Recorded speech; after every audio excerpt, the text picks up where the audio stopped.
because I've spent a lot of time leaving jobs before I have something lined up, right after. And that's scary for a lot of people. It was scary for me at one point, but I've done it so many times that I realized that, oh, this is really not as scary as it seems now that I'm, on that other side. And I think I've learned over the years that it's really, really hard to completely screw up your career.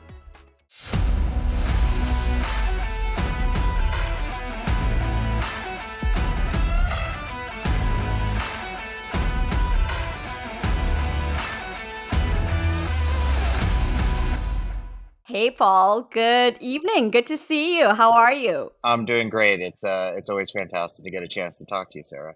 Yes, Paul. And I feel like we've not had too much opportunities in the recent years, but I was just thinking about how we connected. And it was really when you and I were deep in the corporate venturing space.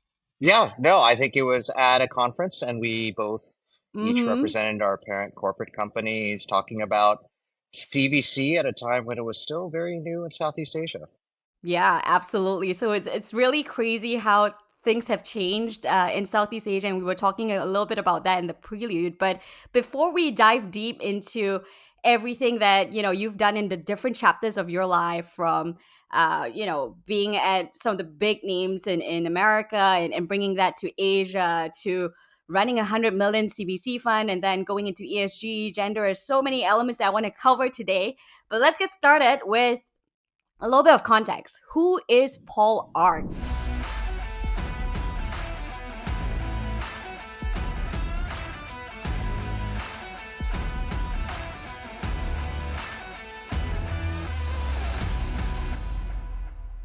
As some of you may know, Billion Dollar Moves is proud to now be a part of the Creators Program at the HubSpot Podcast Network, the audio destination for business professionals.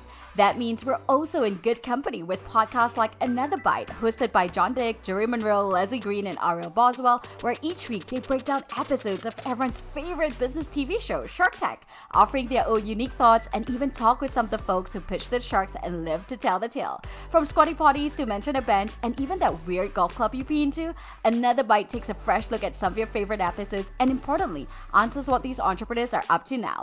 Listen to Another Bite wherever you get your podcasts.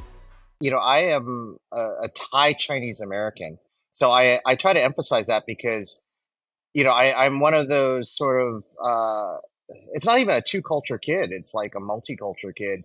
My grandparents had emigrated from South China to Thailand when they were young adults, and then my parents had immigrated Mhm. from Thailand to New Jersey when they were young adults. And then, I grew up in New Jersey, but I was born in New Jersey, but I actually grew up in California. And then I actually traced my steps back to Asia as a young adult. So, after having gone through, high school, university, a brief stint Mm. in law school before I said being a lawyer is a big mistake. I moved back to Asia and became a Mm. banker. So, not a particularly unique career, but definitely a very unique region being a banker in Southeast Asia, in the 90s, at the height of, the big Asian boom, and then ultimately the Asian financial crisis. So I actually started out in a rather conventional career as a banker for 10 years. I did banking, went back to business school in Chicago, uh, did a brief stint in tech in Silicon Valley in the late 90s, back when everyone wanted to go Mm. to a .com.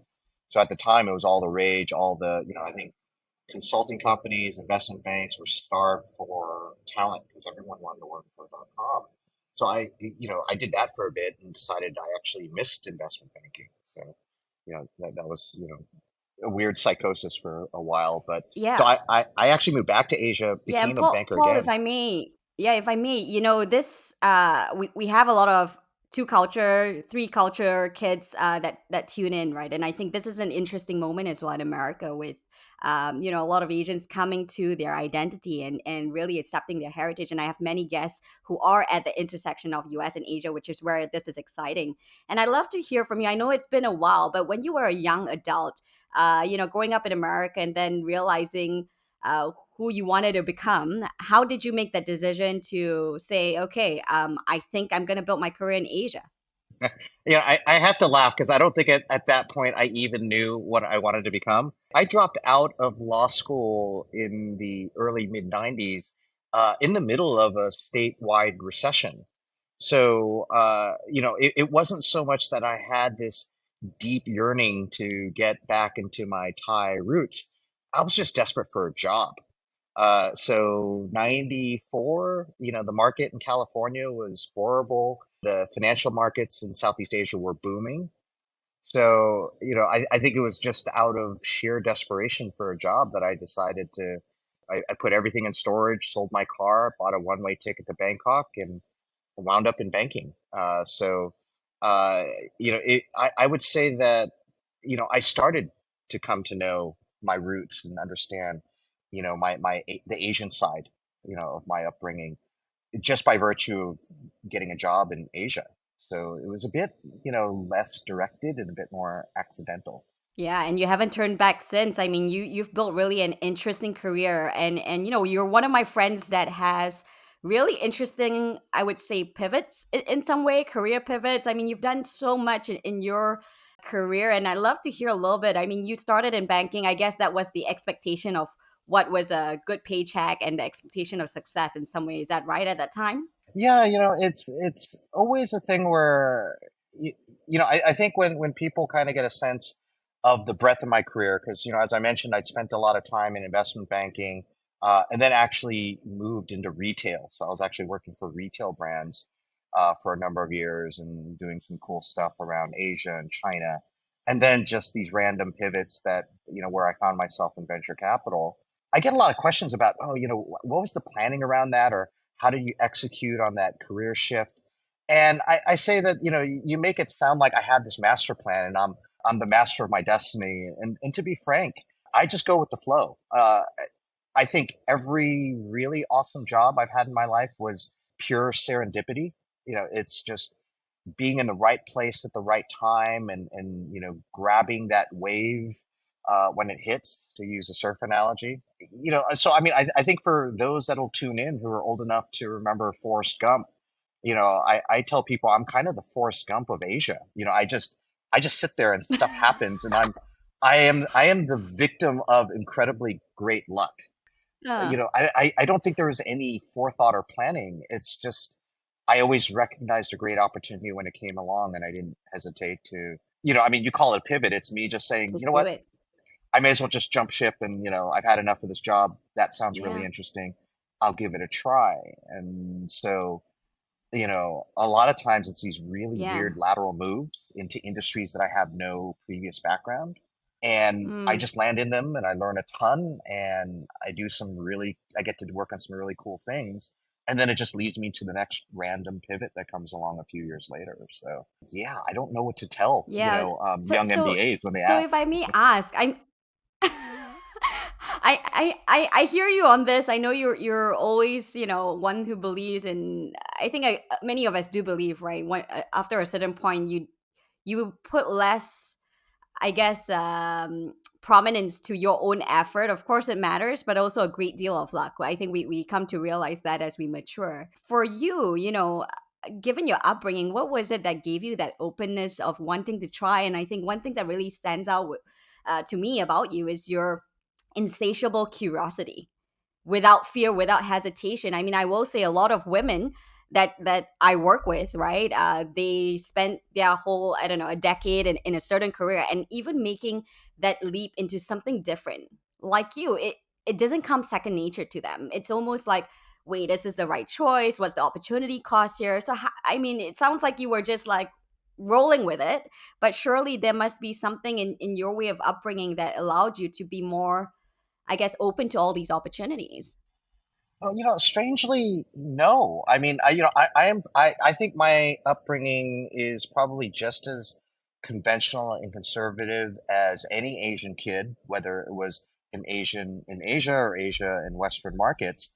You grow up with tiger parents that want you to be, a doctor, lawyer, engineer, whatever white collar profession that garners the most respect. I think even that first move to Thailand, I was just incredibly apprehensive. I was fearful. I didn't know anyone in Thailand at the time other than my immediate family or my extended family. And it was done out of sheer necessity and desperation to launch a career.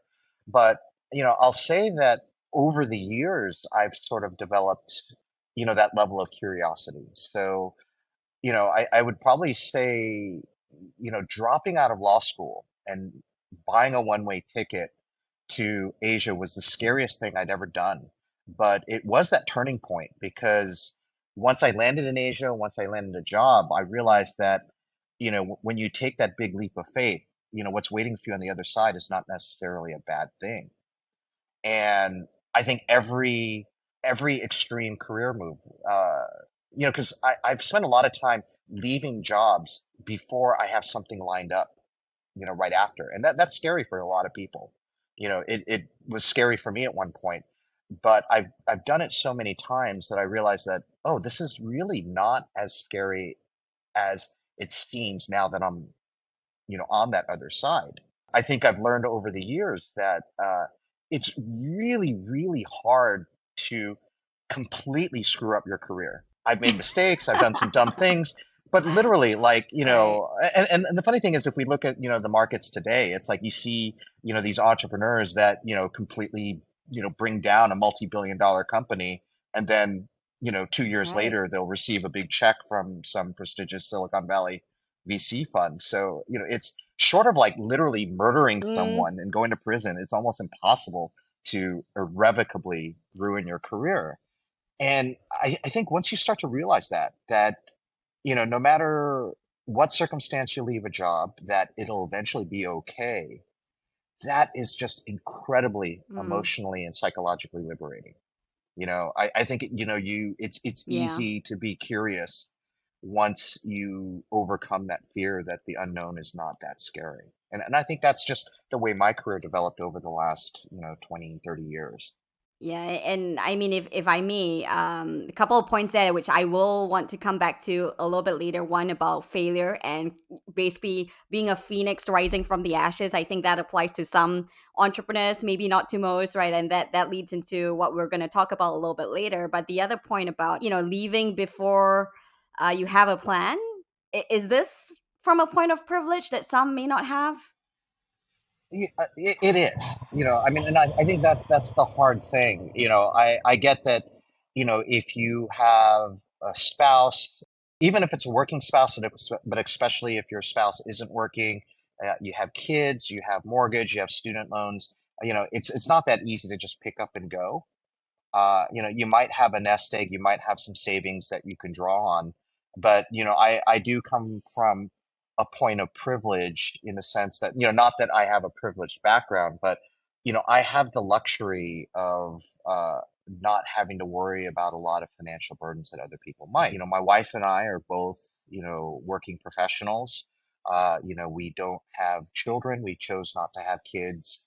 I think about 15 years into our marriage that I think we just realized that we love working too much. But I think we also love the lifestyle of not having that kind of Yeah. attachment. And so it gave not just me, but it gave both of us the freedom to sit there and say, well, we don't actually need our jobs. Mm, It's not just that we don't need to worry about what's next, but because we're both we've had long careers in finance. We've been able to build up, right. a comfortable nest egg, so that if we said, we're not going to work for a few years, we have the luxury of doing that. Yeah, and I appreciate you saying that because I mean, this is a interesting moment, right, where there's been, as you mentioned, huge layoffs, and many may not have had that forward planning that you had, right, to be able to think about, let's ensure that we're in a good place at any point so that we can make these choices. And I think that's an important conversation that we don't actually have, right? We talk about how to succeed in our careers, but not about setting ourselves up to be able to take risk as well, because looking at your career, you were able, because you had that cushion, to think outside of the box, to give it a little bit time and not jump into situations that may not work for you. One element is that, there's so many people I know, particularly having worked on the investment banking side and the finance side, they develop a certain lifestyle that makes them incredibly fearful of giving up a lucrative paying career. So, the senior investment bankers I know who hate their jobs, senior lawyers that hate their jobs, but they've developed such a lifestyle that they can't leave. They're living life on the large, and they've probably bought really nice houses, nice cars. They're putting their children through incredibly nice private schools, and so they need to maintain that lifestyle out of necessity. My wife and I, in addition to not having kids, I think we learned the value of living within our means. So let's get back to your career. I mean, after a long career in banking, you then shift over to work in retail, to work with some of the big brands, American brands, right? Apple and Microsoft in real estate, retail real estate. Talk to us a little bit about that chapter, what you learned from it, and especially with the moment being fresh out of 2007 where the iPhone was launched. What was interesting about your two stints there? Yeah, no. Well, so I'll say my first job in retail was with a Thai company, a multi-format retailer called the Central Group. So, they did everything. They did department stores, shopping malls, supermarkets, big box, bookstores, sporting goods. It's literally take every major dominant retail format in, say, the US and put it all in one company, and that's what they were. And it was an interesting experience because I didn't know the first thing about retail when I got recruited. And to be honest, I hate shopping, and I largely still do. Well, no, I shouldn't admit that. But I don't, for me, retail is not therapy. I go into a mall, I Right, know exactly what I want, I buy it, I leave. So, but I was right. recruited by actually a former MBA classmate of mine, who had joined the Central Group as the newly appointed head of strategy. She'd come from McKinsey, but her mandate, in addition to strategic initiatives, included international expansion and M&A and joint ventures. And so she needed an investment banker type. And I had left the industry saying, I just don't want to be on the sell side anymore. I don't want to, work for banks and try and, haggle clients for fees that they owe us. And so she said, do you want to join on the corporate side and, let's, expand this retail brand across the region, which sounded quite interesting to me. I would be working with a friend that, was probably one of the smartest people I knew. So for me, that was my foray into retail. After about a year and a half, the group CEO asked if I would move to China. They wanted to open up department stores and build shopping malls in China. And frankly, no one in the company wanted to go. It's like we don't have any contacts in China. And so it was literally, it would literally be me taking a suitcase and a bunch of business cards and trying to establish a presence. It felt like being a salesperson opening up a territory, which it was. As well, just in terms of, the expansion of China and when you came in. Yeah, so I had joined Central Group in 2004, and they got so sick of me that Mm, they banished me to China in 2005. And so this was just as I think this is just as some of the international retailers were starting to make a presence in China. So, in the earliest yeah. days of the internationalization of retail in China, the most successful brands were on either end of the spectrum. It was either the ultra luxe brands like Louis Vuitton and Hermes and Chanel, or it Right. was on the other end. It would be, the fast fashion brands like, Zara and H&M. And I think all the brands in the Hmm. middle that were kind of middle market was just struggling. So I was with Central at the time. It was largely state owned. The majority state owned department stores. There were a couple of international ones going in, like Parkson out of Malaysia. They were building out across Yeah. China. A handful of the European department stores were there, but it was still state owned retail. Hmm. Most of the malls were state owned Right. developers. And then you had folks like Capital Land out of Singapore going in. And this is an interesting construct, right? You're a Thai, Chinese, American guy, doesn't really speak the language, looking to bring this brand into China where the market is just opening up, but still finding itself. What was challenging about that work there, and what was surprising, I guess? I mean, everything was challenging. I mean, so I think I would say probably by 2005, I had sort of developed that level of curiosity and, fearlessness that, you had alluded to earlier. So what wasn't there at the beginning of my career, by 2005, I was ready to go into the deep end, in a market I didn't know, in a language I didn't know, in an industry that was, you had so many international brands piling into the China market. It literally became a land rush. It was every international retailer scrambling for prime locations in the best malls, at a time when there were very few grade A malls in China. It really felt like a gladiator pit. You're getting the crap beaten out of you, and those that survived emerged stronger. That was the way it was for Mm, retailers in 2005. And so, for me to, compete with, some of the most aggressive real estate executives running around China trying to like negotiate for real estate. And that was the yeah. situation I found myself, 3 years later in 2008 when Apple hired me away from Central and said, we want to open up, these big Apple flagships across, Asia, specifically China. They wanted Mm, someone that knew the Chinese market, but also was American enough to understand the Apple ethos, to understand the product, to yeah. be able to understand the history. So they needed actually someone that was in between the Chinese culture, and the Apple culture, someone who understood how Americans think, but could kind of translate it and Yeah. negotiate it with, a Chinese landlord or a Chinese government official. Yeah, and is there something, I mean, that you can share with us with regard to your learning on just that intersection, right? And why I'm thinking about this is, of course, as we know, U.S. China tensions on its all time high right now. But of course, for people who are in Southeast Asia, these are two important markets, and in general as well, right? In expansion markets, what did you learn about working together between the two, cultures? And the one thing I've learned is that I think from the outside, it's very easy to see China as this one monolithic culture.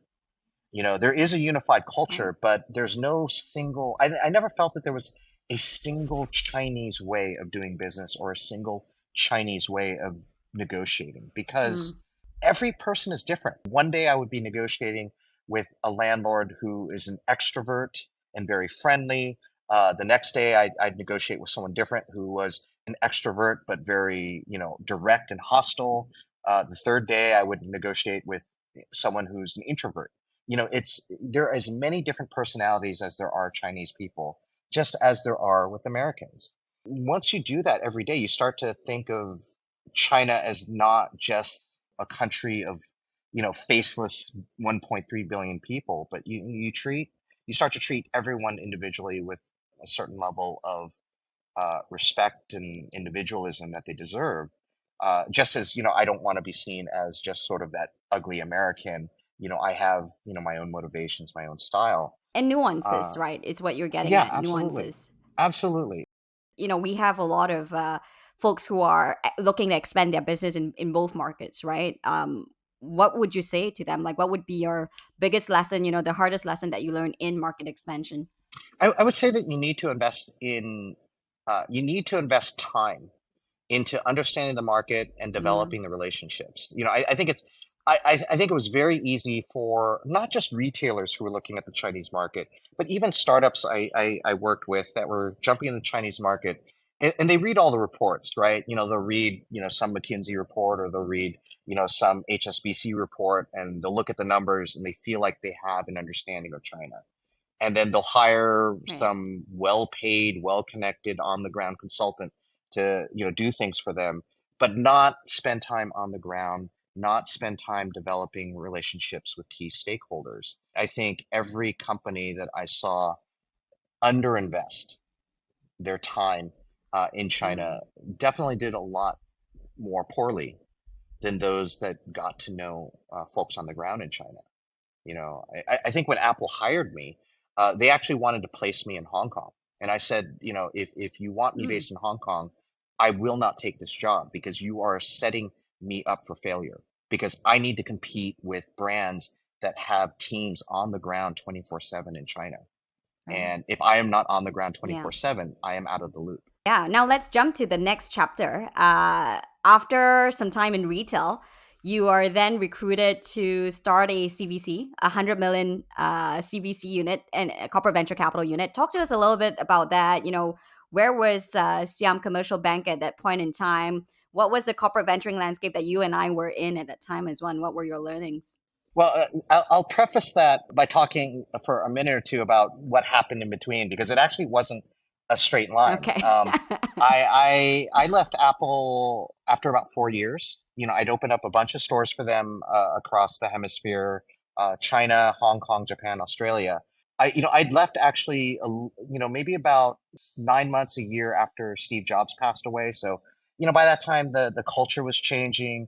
I was completely brain fried at that point. When I joined Apple, they were smaller than Microsoft. When I left Apple, they were the largest tech company in the world. So a lot of the restricted stock that I gotten had kind of taken off. I just reached a point in my life where I felt like I can kind of take a little bit of time off. And my wife was at the height of her banking career at the time. So all the signs said, take a little bit of time off. Don't stress out about things. So I left Apple, and not long after that, I was actually approached by Microsoft to work as a consultant to them because they wanted to roll out Microsoft stores in China at the time, and they were actually poaching a lot of ex-Apple retail staff. To be honest, it was a very cushy gig. It didn't require a whole lot of hours. It was a very lucrative consulting engagement, and so I had a lot of free time, which is how I kind of got pulled into angel investing. I knew a lot of folks in the VC and startup community in China, predominantly, William Balbine from SOSV, who, was running one of the large angel groups in China at the time. And so he kind of said, why don't you join us, take a look at startups, mentor startups in his programs. And that's how I kind of got pulled in. My last year and a half in China was kind of a soft landing from these really rough and tumble jobs where consulting on the side, startups, angel investing, so that by the time I returned to Thailand in 2015, I was still generally not working for a living. I was working, but mostly advising, mentoring startups, getting to know the Thai startup ecosystem because I didn't know anything. I'd been away from Thailand for 10 years. So over the course of the year, I was just kind of integrating into the Thai ecosystem. And that brings me to Siam Commercial Bank. So, in 2016, that's when fintech just became the hot topic in the tech space, particularly Southeast Asia. Blockchain was just starting to appear on, the radar for a lot of fintech investors. What was happening in Thailand, was, the formation of a number of corporate venturing units in Thailand. Up until 2016, it was really only the telcos that were doing anything tech related, mostly because, startups were, on mobile and they were launching apps. Not a lot of non-telcos were in the game for a number of years. And then four banks in Thailand all started corporate venturing units within about a year of each other because of the explosion of interest in fintech. Siam Commercial Bank was the first up to bat. They were looking to build a corporate VC team. And because there was no VC industry in Thailand at that point, they needed to look, for non-venture capitalists. They needed to look at investment banking. They needed to look at business development executives. They needed to look at strategy consultants, anything but VC because there were no Thai VCs at the time. I just sort of came across the radar of the gentleman that was tasked with forming the corporate innovation unit of Siam Commercial Bank. He'd heard my name through the ecosystem. He was a well-known executive in Thailand. So when I got his message, my wife said, "Oh, you absolutely need to talk to him. He's very well known in marketing spaces." Yeah. And so I went to go talk to him. And this is always a funny story because when he called me in, this gentleman was sort of presenting this unit. It was called Digital Ventures. It would be a venture builder, a startup accelerator, and a corporate venture capital fund. And this is their grand vision. He spent 15 minutes telling me Hmm. all about what SCB wanted to do. I spent a few minutes telling him my background and what I'd been doing in the Thai ecosystem. And up to that point, I thought he was actually just recruiting mentors for the accelerator. So, because, it's like as soon as I heard accelerator, it's like, oh, new accelerators, they probably need about a dozen, 2 dozen, just random people to mentor the startups. After him talking for 15 minutes, me talking for about 10, I said, well, now that you know what I've been doing, how would you like to work together? And he just flat out said, we'd like for you to run the venture capital fund. And I'm sitting there like completely nonplussed, like, whoa, okay. Never done VC, much less have run a venture capital fund. And he said, but you've done international investment banking, you've done angel investing. And I said, sure, but those aren't exactly the same as running a venture capital fund. You know that, right? And he's like, yeah, we know, but that's still, you had international experience, you've worked with startups. And so at that point, I just Yeah. gave it a moment's thought and I said, well, I'm not really doing anything at the moment. So sure, why not? I'll run your venture capital fund. This is really fascinating because when I tell people about just where the VC ecosystem was and is and still is growing in Southeast Asia, people are almost dumbfounded because, some of the challenges that we have in America is with emerging managers, for example, is that not everyone has had the opportunity, point of privilege, to be able to gain the track record to be in the VC game, which, of course, as we know, or many of us do know, VC started really as a cottage industry in many ways, right? That has developed into this thing. But in Asia, the opportunity was for many individuals like you who didn't have that exact experience, but there was already that open mindedness, I would say, which I really admire of, hey, these are transferable skill sets. He doesn't have a direct track record, but he has all of these things, which I think would be beneficial if we actually bring a sliver of that thinking to address some of the structural issues that we have today with emerging managers. No, and you're absolutely right, because if you think about where the life cycle of the startup ecosystems have been in Southeast Asia, if we think about the venture capital and startup ecosystem, say in Silicon Valley, it's incredibly well developed. It's been around for, since, the startup ecosystem in Silicon Valley has been around since the 1930s. The VC ecosystem maybe a decade or two Right. younger than that.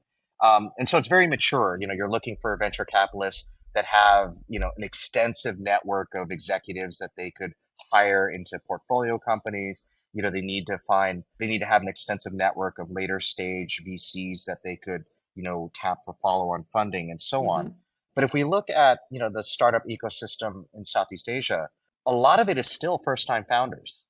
We That's don't right. have a lot of late stage companies. We're not flooded with IPO candidates. What startups need is folks that have operational experience, that have the ability to form partnerships with potential corporates that can expand into new markets. So the skills required in a VC is not necessarily as a venture capitalist. It might be as an international Mm, expansion executive. It might be as a corporate development executive. It might be building a sales function. So it's really yeah. getting into, what are the functional skills?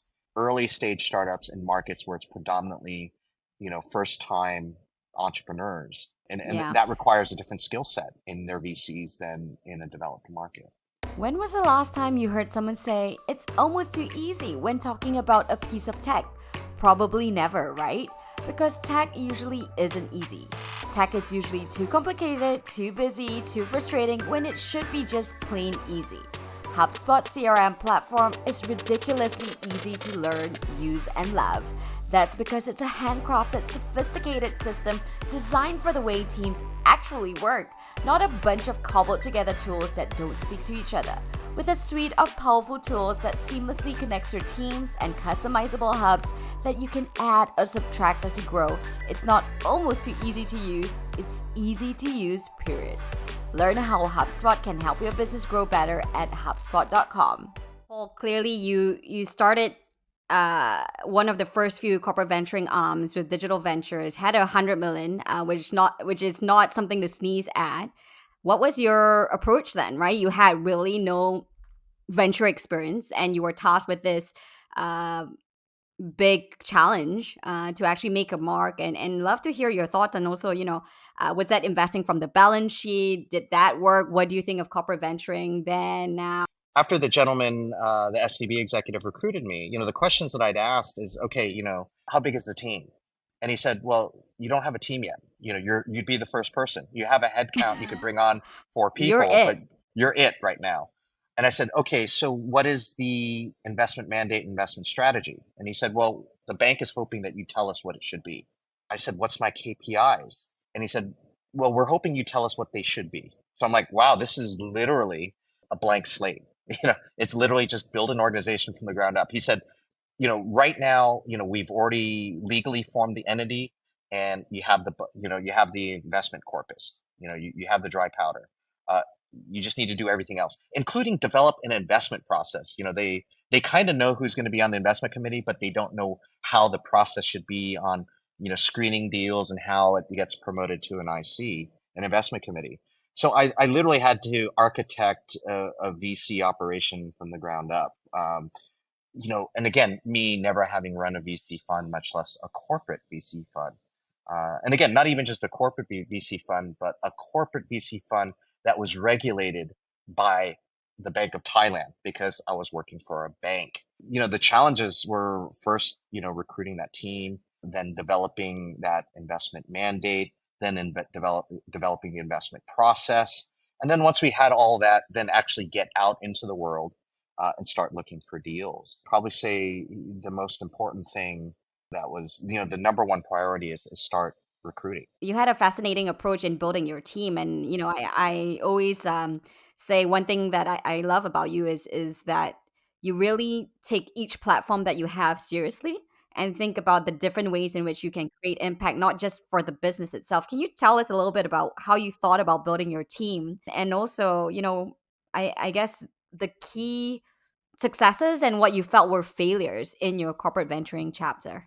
No, that's a great question because I think, I mean, looking back, I could see that the portfolio I'd built over the 4 years was incredibly successful for SCB. The returns were really great. Unfortunately, as a corporate, I got a great salary and bonus, but no carry. Great for SCB, not so bad for me. But, and again, so much of that as a first time VC was because I just had a great team. And so because I had an initial headcount of four, it meant that I had the luxury of spending an incredible amount of time looking and recruiting for each person on that team. I actually had about 2 months before I was going to be joining the bank from the time I got the offer. But the bank allowed me to use the SCB name to start approaching potential candidates that I would recruit. So I actually had 2 full months of recruiting time before I would start at the bank.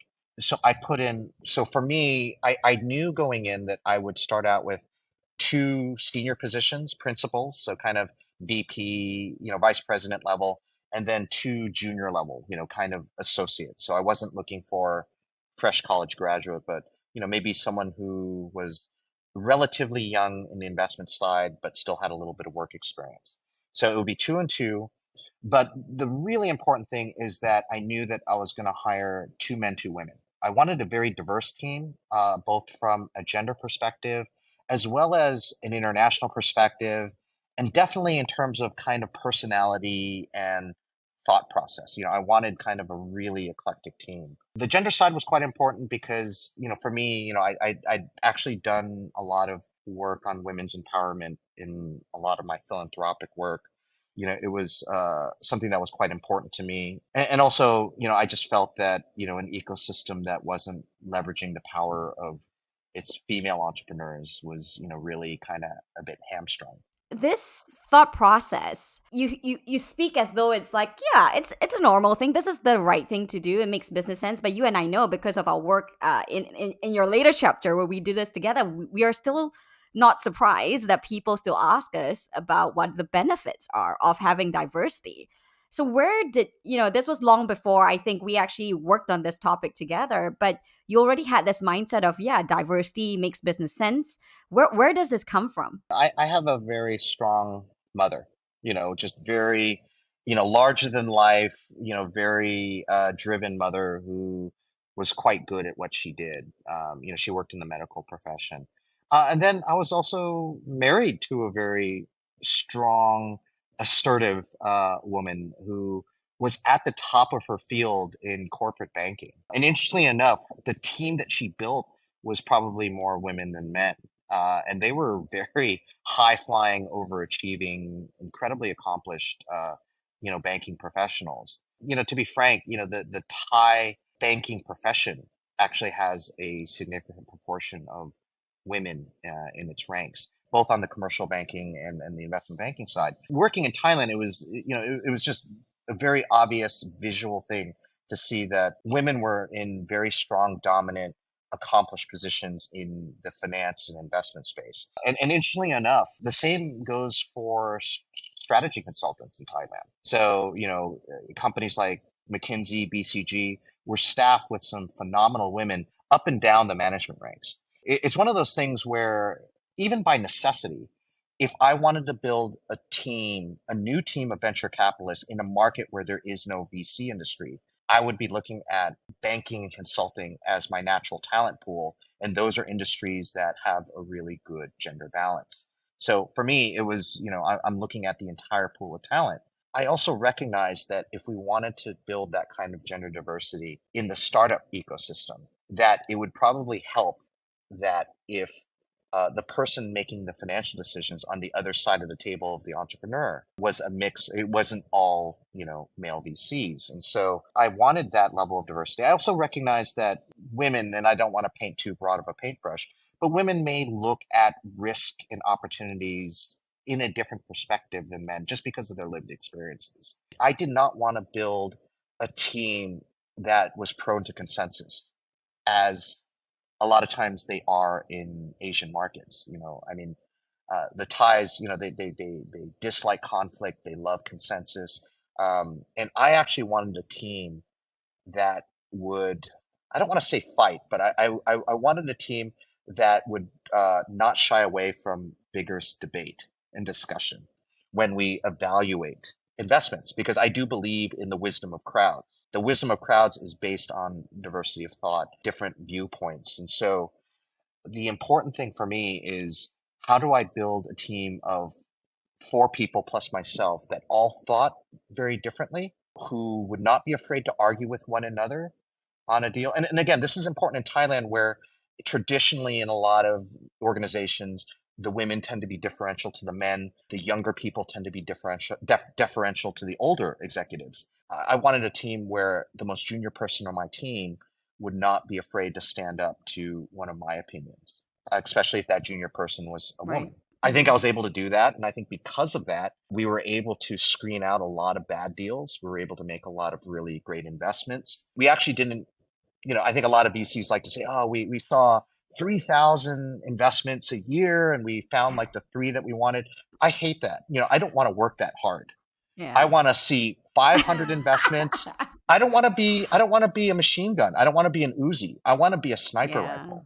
I want to pick and choose what we go Mm, after very carefully, and then just be incredibly discerning in what we do. When we right. analyzed what we did compared to other funds, we saw a lot of our peers, they would look at 4, 5, 6 times the number of investments in a year than we would.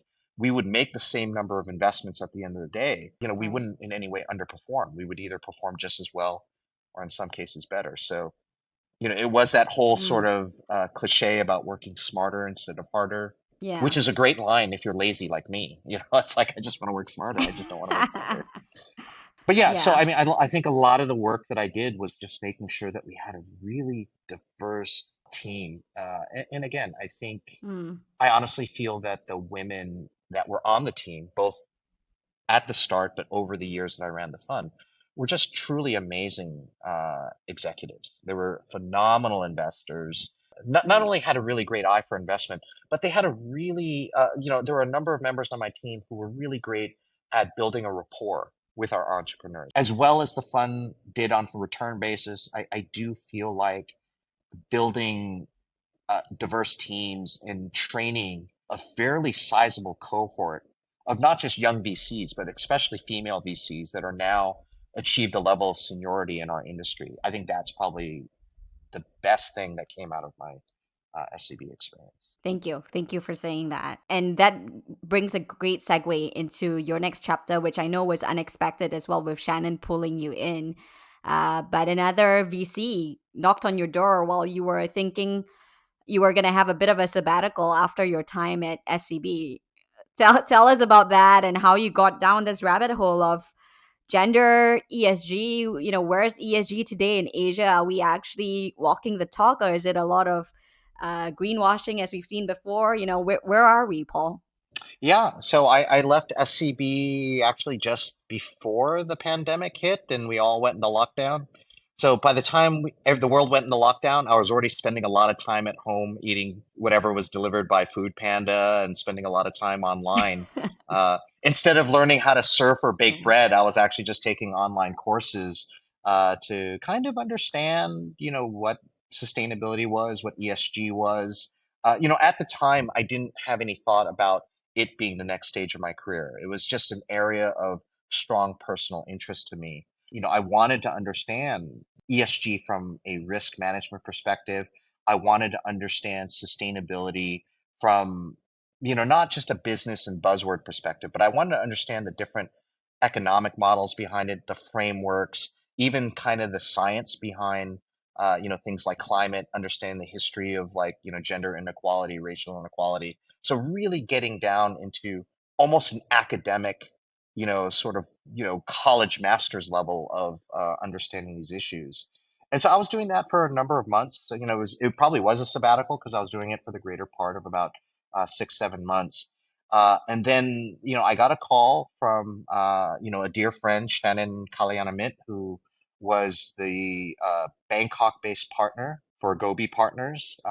She had come from the entrepreneur side and moved over to the VC side after she had exited her startup. A lot of her personal interest in VC was around gender diversity, just because she had been on the receiving end. She had lived experience as a female entrepreneur, and she knew, Gobi was looking to develop an ESG practice. They wanted, Gobi as a company, but also their portfolio companies to start thinking about, the types of risks that an ESG framework would cover.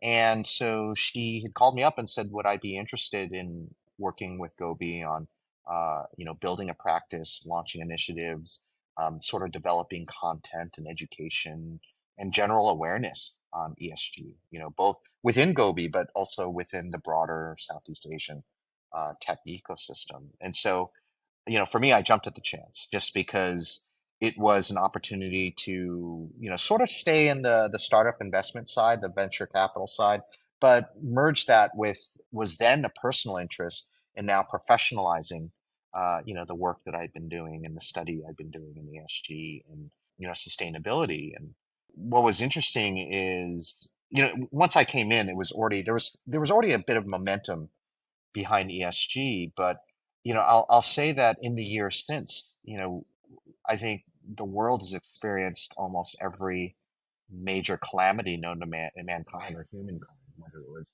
global pandemic, supply chain disruptions, threat of nuclear conflict, wildfires, floods.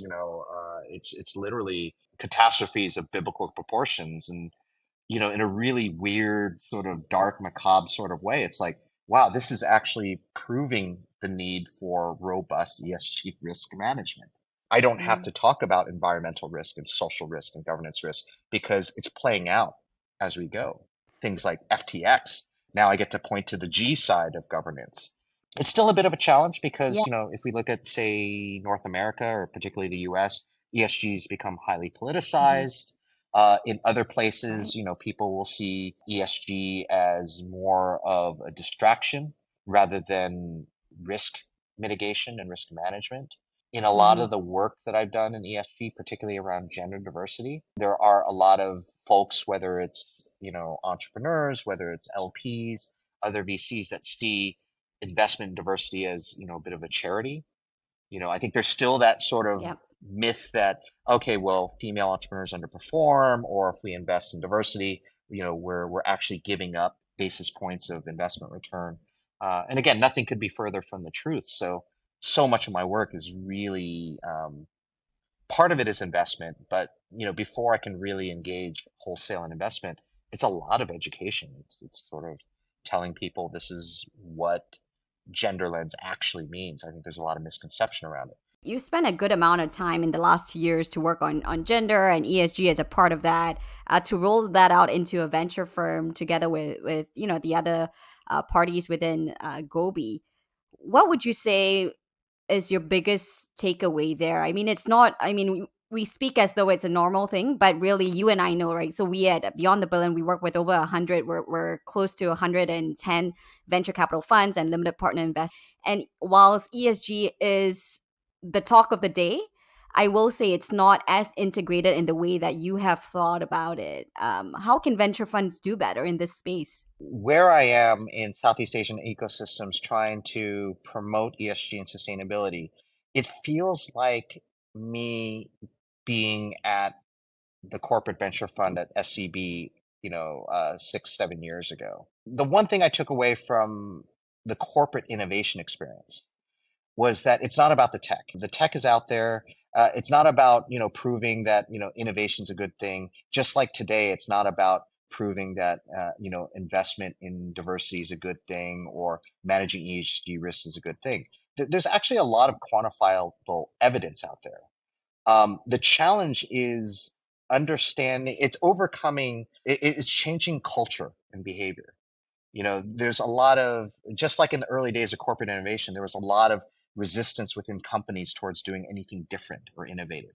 And if I look at where things are today, there's this sort of fundamental resistance to, okay, why do we need to start thinking about diversity in everything we do? Why do we need to spend so much time worrying about governance? Is that going to slow us down? It's all very cultural. And so even if the evidence shows that, you're probably, increasing the health of the organization, you're enhancing investment returns. So it's never technical, it's never financial, it's a cultural shift. A lot of my work is really just teaching both people in Gobi, portfolio companies, even, broader folks in the ecosystem at large that, here's why we should be looking at ESG, here's why we should be looking at sustainability, here's why they actually do pay off in the long run. Here's how to actually do it. And it's that cultural mind shift. And I think that's a lot of the work. And I think once that job is done, then it just becomes very easy. I'd love for you to share, I don't know, what was it? Because this is our work, right, in Beyond the Bill, and it's all about talking about gender diversity as a business case, so on and so forth. I get pushed into the corner sometimes and asking questions like, oh, so do you think women are better? And I have an answer to that, but I love to hear, what was your biggest lesson in persuasion when you talk about culture, right? I believe that, right? It's when someone, there's a bit of a tipping point in which they then get it, and it becomes like, yeah, of course, it makes total sense. But to get to that tipping point, especially with people who've been so used to the saying goes of, if it's not broken, why fix it? Status or my stature helps in a lot of ways in the sense that when I was promoting innovation to a corporate, by the time I was with SCB, I had been on both the corporate side, I'd been on, the investment side, I'd done some work with startups. So, I'm not going in saying, hey, I am on the other side of the fence, I'm trying to change your mind. I'm saying, I'm trying to say I've sat on your side of the fence. I've sat on both sides of the fence. And the same thing when it comes to diversity. I've had female subordinates. I have reported to phenomenal female bosses. I've worked on teams with all men. I've worked on teams where I was the only male. So I've seen from every perspective. And again, I think to your question, it's not for me male versus female. It's always about diversity. And even now that I'm on the sustainability side, I try to remind people that, I'm not here as tree hugger trying to do charity. I come from an investment banking side. I studied finance as an MBA. I believe in profitability. I am a capitalist. But I bring kind of that other side of the fence. So for me, it's not about, oh, you should deny who you are, come to my side of the fence. It's, hey, we both have the same sort of viewpoints, the same sort of backgrounds, but let me show you things from a slightly different angle or even a more expansive angle and why that makes sense. So it's empathy in a large way, right? Seeing the other side of the coin and trying to bring that together. So we've covered a lot of ground, Paul, and we're at this point where you're looking ahead into your next chapter. What next? What do you do now when you've done almost everything? Oh, no, no, trust me. There's so many things that can be done. The world is my oyster. Yeah, no. So I'll talk about two different things. Pursuing my doctorate of business administration. So even though I've been out of school for over 20 years, I'm now back doing it part time. So I'm still active in the venture capital space. I wanted to go back to do a doctorate because I think I wanted to do the types of research that would enhance my work around gender diversity, around climate, around sustainability, all those sort of umbrella topics that fit under sustainability. But particularly gender, because that's the focus of my thesis at the moment. Probably the second aspect is, I think by the time this interview will air, I will have left to Gobi Partners after a wonderful 2.5 year run. Really, the motivation for that is, I deeply want to continue in the tech investment space, and Gobi has been a fantastic platform. But I'm really actually going deeper down some of these thematic rabbit holes. So one, I spent a lot of time in the last year thinking about climate and climate tech. And that's an area where, we're starting to see a lot of interest, investment, as well as sort of general political and economic and health and safety concerns around climate. So, Well, Paul, super excited for you in your next chapter. So in Billion Dollar Move style, I will end with a very quick fire style rapid fire questions. So it's called Billion Dollar questions, quick questions and your quick responses. Okay, are you ready for this to end on a high? yeah, but I'm going to say I've followed enough of your podcast to know that you ask the hardest questions that aren't prone to like super quick answers. You ask very probing questions. So I will try to answer as quickly as possible, Yeah. but I don't know. Okay, money or power? I'm going to say power. Yeah. And I'll say that, because I believe that, there is both hard power and soft power. I do believe a lot in soft power. And I think if you wield both well, money will follow. Good answer. What keeps you up at night still? Probably, my wife taking up most of the bed. No, okay. I'm sure all the married people listening in will understand that. I get 30% of the bed space. Yes. I think that's My husband will just agree. the laws of Yes. marriage. Yeah. No, I would, I would say not a lot. I don't really feel a lot of anxiety about a lot of things. I'm at the point in my life where, I've learned to let go of a lot of stress. I meditate every day. I don't stress out about too many things to the point where I get anxious. But I would say if I think about the things I want to solve, it comes back down to, how do we make the world a better place, both from a climate perspective, but also how do we make this world a better place for the other half of the population, the women that, don't get the advancement opportunities, that don't get the equal pay, that, are at the receiving end of gender-based violence. So, and again, that's why, I focus on the things I like to focus on. A moment you felt like giving up? Ooh, wow. I would probably say it was early on in my career after I dropped out of law school. I moved to Asia to kind of carve out some sort of career. At the time I was drowning in grad school debt. I was making a very local salary in Thailand, which was enough for a really cheap studio apartment. Most of my income was going towards paying down my student loans. Parents were going through a very difficult economic time, to the point where they had to declare bankruptcy. It just felt like it was pressure from all corners. I was having issues with the girlfriend I was dating at the time. So literally my personal, professional, family life was all in a bit of turmoil. And so, it's not really giving up. I don't want to say that I was emotionally depressed or that I thought about, things like, suicide. But I would say that I felt besieged. and I didn't quite know what to do. And the thing is, there was no giving up. There's nothing to do but for me to just show up at work every day. But it was very difficult to see the light at the end of the tunnel at the time. Which there was. So this leads into a good next question. What would you tell your younger self? I would tell my younger self to pay attention to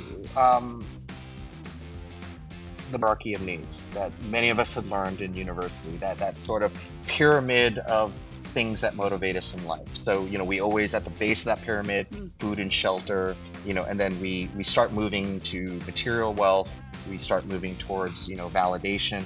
And then the top of the pyramid is self-actualization. It sounds corny, it sounds hokey, but I've realized over the course of my life that I spent the early years fixated on, the career ladder, achieving a certain title, achieving a certain level of income, craved a certain amount of attention and validation, which is a lot harder in a social media world. Now it's even harder to, not crave the likes and the acknowledgement. Now that I'm kind of in the latter half of my career, I realize that it's less about, the brand of company on your CV or resume. It's less about your income.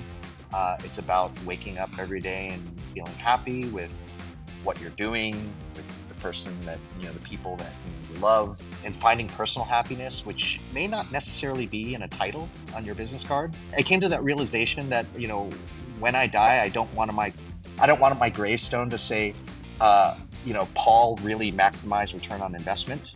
That's not, right? You realize what will your LP say? Wow, Paul? yeah. How dare you? Yeah, it's like, I don't, it's like the things that we feel that were so important early on in our careers and lives. We realize that, it's cliche, but it's really, how do you find the things that make you happy, that wake you up in the morning? And it may not necessarily be professional success. It may not be. For some people, it may be the satisfaction of having kids. For others, like myself and my wife, it's we love the fact that we don't have kids and we're doing other things. So I think happiness and success means different things to different people, and it's a question of finding what that is to someone, rather than what society tells us we should be happy over. Well, Paul, thank you so much for your time. Thanks for having me. It's always great to hang out with you, whether it's on stage or in DC over dinner or on a podcast. And thanks so much for tuning in this week. You can subscribe wherever you get your podcasts and follow our socials on Sarah Chen Global to get the latest on the show. It would really help me out too if you enjoyed this to rate and review our show on Apple Podcasts and share your favorite episodes with a friend. I'm Sarah Chen-Spellings, and you've been listening to $1 Billion Moves.